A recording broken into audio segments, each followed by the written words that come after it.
Hello guys, मैं चंद्रगोपाल। स्वागत है आपका हमारे YouTube चैनल पाठशाला पिथौरागढ़ में। तो दोस्तों, आज जो हमारा टॉपिक चलेगा उत्तराखंड का। उत्तराखंड में हम पढ़ लेते ऐतिहासिक काल। जैसे कि मैंने आपको बताया था प्रारंभिक ऐतिहासिक काल, और प्रारंभिक ऐतिहासिक काल के बाद आद्य ऐतिहासिक काल क्लियर कराया था, और उसके बाद हम बात कर रहे थे यहाँ पे ऐतिहासिक काल की। जैसे कि मैंने यहाँ पे बताया था ऐतिहासिक काल में सबसे पहले मैंने आपको प्राचीन इतिहास काल बताया था, और प्राचीन इतिहास में हमने सबसे पहले क्या पढ़ा था, कुलिंद वंश। और कुलिंद वंश मैंने आपको पूरी रूप से क्लियर करवा दिया था दोस्तों। उसके बाद बात करेंगे यहाँ पे मध्य ऐतिहासिक काल की। और मध्य ऐतिहासिक काल कहां से शुरू हो रखा है ये आपको पता होना चाहिए दोस्तों। तो मध्य ऐतिहासिक काल जो चल रखा है दोस्तों, ये चल रखा है कैथुरी वंश से।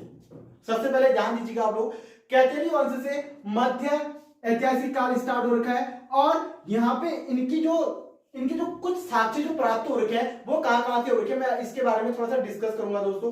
ध्यान दीजिएगा आप लोग। जैसे कि बात कर रहा हूं मैं यहाँ पे मध्य ऐतिहासिक काल की।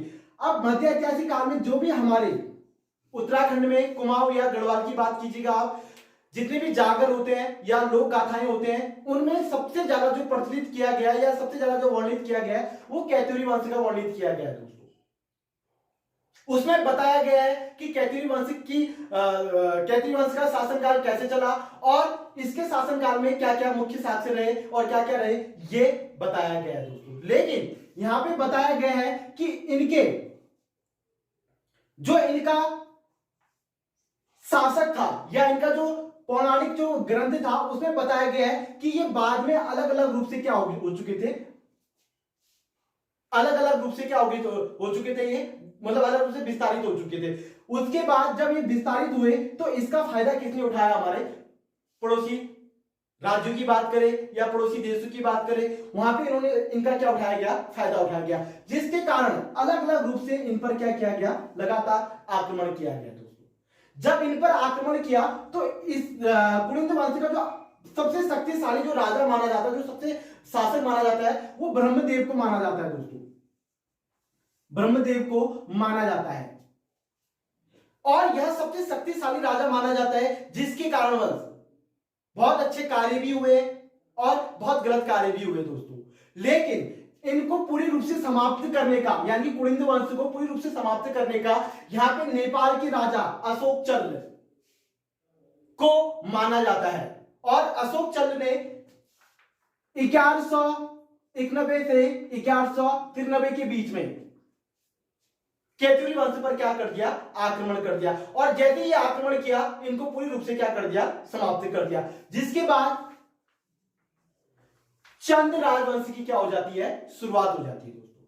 तो यहां पे ध्यान दीजिएगा आप लोग, जैसे मैंने आपको कैथुरी राजवंश बताया, उसके बाद हम चंद राजवंश पढ़ेंगे, और चंद राजवंश के बाद हम डायरेक्ट आधुनिक ऐतिहासिक काल पढ़ते हैं दोस्तों। और आधुनिक ऐतिहासिक काल में बात करते हैं यहाँ पे गोरखा शासनों की। और गोरखाओं ने उत्तराखंड में पहली बार आक्रमण कब किया था, तो ये किया था दोस्तों 1791 में। 1791 में पहली बार कुमाऊं पर आक्रमण करने वाले शासक कौन थे, गोरखा थे दोस्तों। और जैसे गोरखाओं का आगमन होता है, उसके बाद आधुनिक ऐतिहासिक काल की क्या हो जाती है, शुरुआत हो जाती है।